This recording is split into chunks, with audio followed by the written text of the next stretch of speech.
Let's remember, I stand for freedom. Let me give it to you this way, Donnie.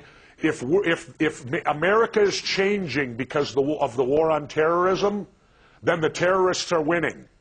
Because we may be beating them on the battlefield, but if we're getting our freedoms taken away and America changes because of what terrorisms do, the fear of terrorism, and government there to protect us, well, then, in my opinion, the terrorists are winning. But Jesse, you have to admit, if we don't do something, the reality is terrorism is a new kind of war, and it's nothing we've faced in our over 200-year history. And some things have to be done differently. This is a different kind of enemy, and to put your head in the sand and say, well, we can't change anything, I just think it's ignorant. Wait a minute. Nobody's putting their head in the sand. We're as ill-prepared for terrorism as we've ever been. Take a look at the hurricanes that just hit this country. They were even announced 3 to 4 days ahead of time. Okay.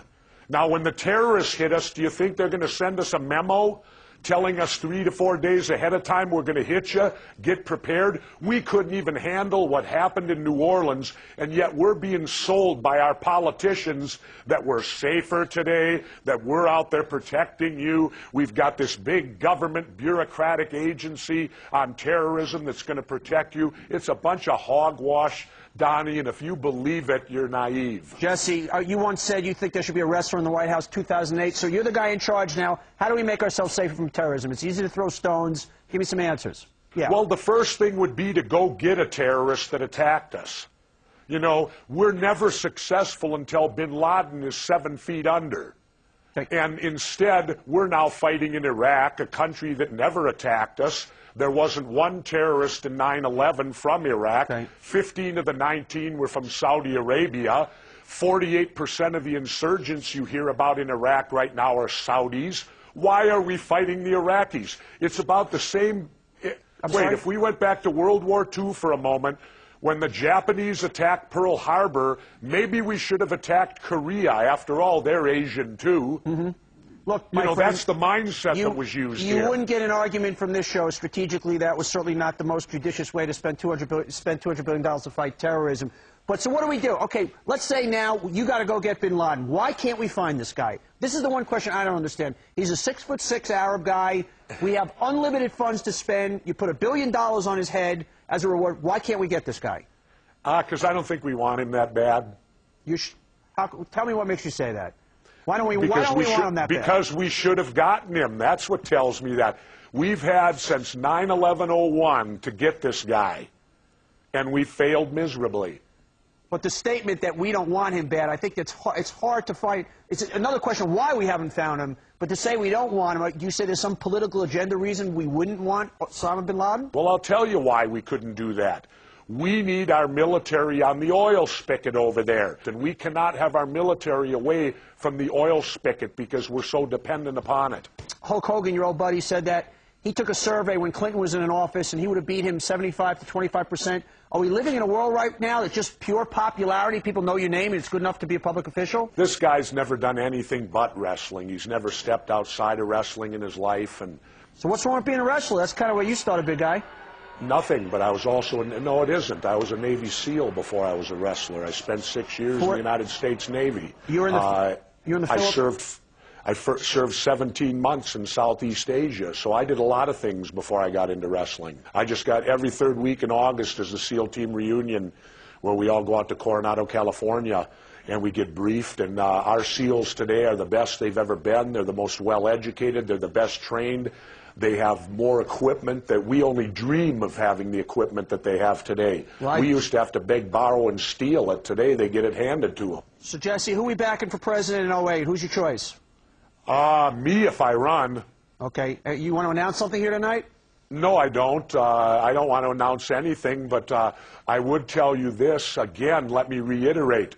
If Hillary Clinton gets the nomination and gets elected in 08, that will mean since 1988 to all the way to 2012, we will have had only Clintons or Bushes in the White House. It looks to me like we're a dual monarchy. 24 years, 2 names. Good point, sir. You have to remember with me, Democrats and Republicans are cut from the same cloth. Really, today we have a decision. It's like walking into the grocery store, and you go to the soft drink department, and the only thing you're offered is Coke and Pepsi. They're both colas, one slightly sweeter than the other, but that's the only choice you get in this country. And think about it a minute.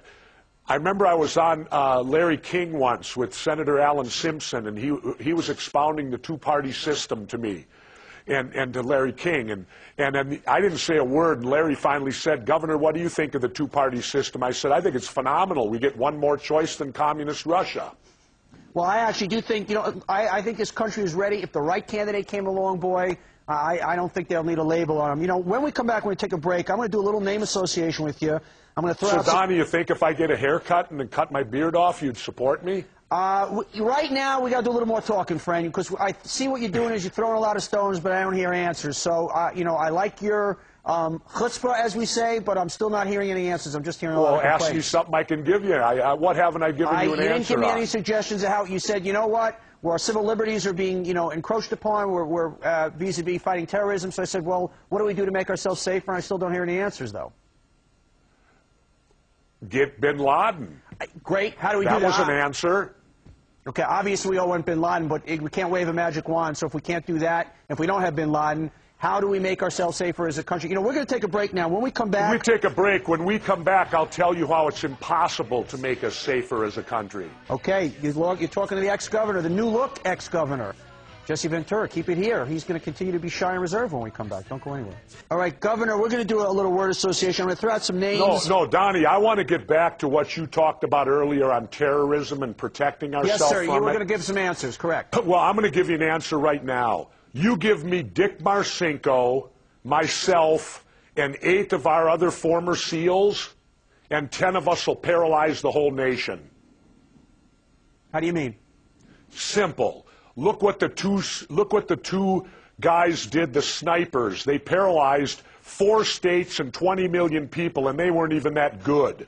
You take 5 coordinated sniper teams, put them in 5 different locations around this country and start randomly killing people, and you would bring us to a freeze. You would bring America to a freeze. Well, of course you would, Jesse. 5 lunatics, strap grenades. You walk into 5 different malls, you'll cripple the country. So, what are you saying? Well, and that's what I'm telling you. How do you protect against that?